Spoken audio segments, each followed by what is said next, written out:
Hi and welcome to the short tutorial. In this video I will show you how to reverse a video on the Capcut. So if you want to reverse any of your video on the Capcut, watch this video till the end and you have to follow the same procedure. And if this video really helps you out, to subscribe to my channel. So let's start the video. First of all, you have to open your Capcut. Once you will open it, here you have to click on the new project, or if your project is already created, simply click on that. So I have already a project right here. As you can see, I have imported a video in my timeline. So once you will do it, tap on your clip.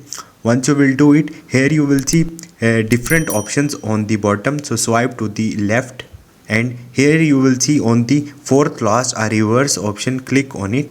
Video is reversed now.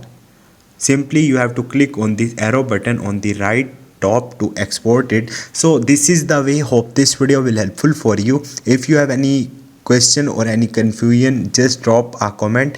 Thank you.